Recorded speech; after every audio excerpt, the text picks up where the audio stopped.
here now with one of the most sought-after motivational speakers, Rachel Hollis. Her first book, Girl, Wash Your Face, was a #1 bestseller, and now she's written the brand new Girl, Stop Apologizing. Yes. Thank you so much for coming. Oh my God. Thank you. Yeah, thanks for having me. We thought we'd start by going back to the very beginning, and I think we can pull it up right now, your Instagram post that kind of launched this and got it going. It was you there in your swimsuit. You know, you said it, stretch marks and all, you're embracing it. Yeah. And this is something that you carried forward through your message. What was at the core of this?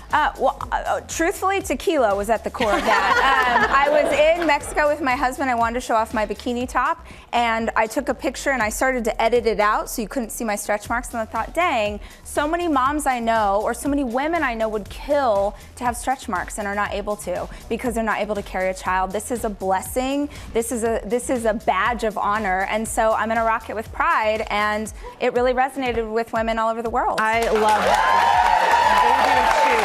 So this new book is all about going for it. Stop apologizing. But you say in order to get there, you've got to kick some old habits first. Yes. Were you a soccer player? I was, but I am so nervous right now to try and show off those skills on live TV. We're going to see if you can kick in heels, because we're going to kick these old habits to the curbs, and we've got some soccer balls here with some of your main messages. And up first is the I'm sorry ball.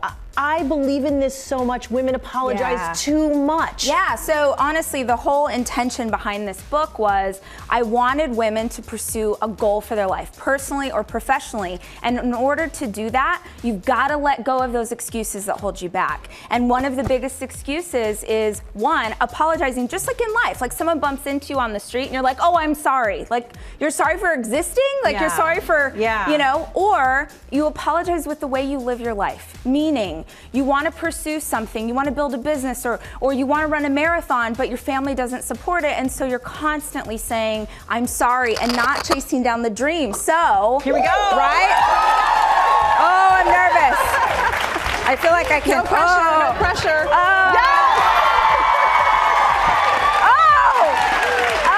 I did drop the mic pack, which makes it really, you know what, you guys, if you thought I wasn't going to be awkward on this show, you don't know me very well. You're a pro. Okay, in our world, we live with deadlines. Yes. No, you can't avoid them.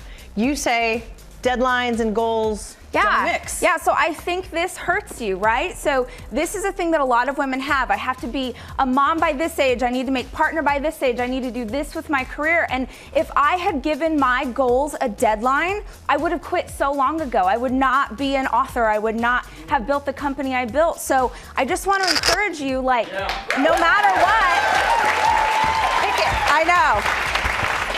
Yeah. Pursuing a goal, it doesn't matter when it happens. You become who you're meant to be on the way to your goal. So just chase it down no matter how long it takes. So you must hear from so many people, millions of different voices telling, the more successful you get, telling you what you should do, what you should have done. How do you eliminate some of the noise? That's our next ball, the outside opinions. Yeah, so you have to know. Do you want to try and kick one? But look, you know what?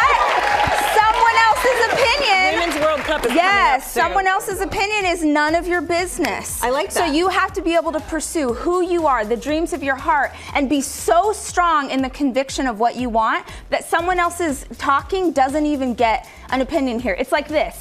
If you're not in the ring with me, if you're not taking the punches with me, if you're not running these miles with me, you don't get an opinion. All right, you maybe want to. You got it. Go for it. Yeah.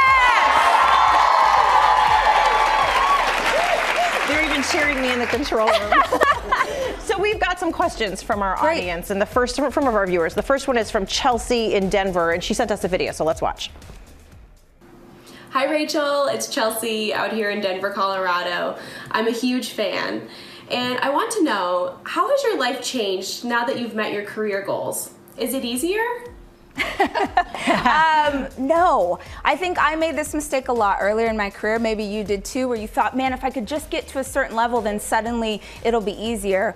I work 10 times harder today than I ever have in my life. I just sit in a better seat on the plane. So, you know, my grandma used to say, new levels, new devils. Every time you get to a new level, you've got something else to chase down and attack. But you are so much stronger and more capable of that because you've walked the road to get to here. I love that. You just sit in a better seat on the plane. good.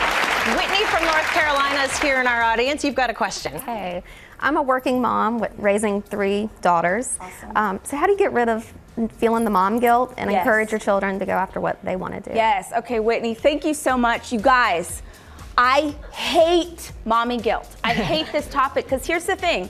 Mommy guilt is very rarely about how you feel about being a mother. Mommy guilt is usually what you think other moms think of how you're mothering your children. And I believe in my heart that God gave you those babies for a reason. You were meant to be their mama, and you are going to show them how to live life by you living life full out without apology. The best way to teach your children is by example. And if you pursue your goals and if you do this work, which is such a blessing, and you do it with shame, they're gonna learn that from you too.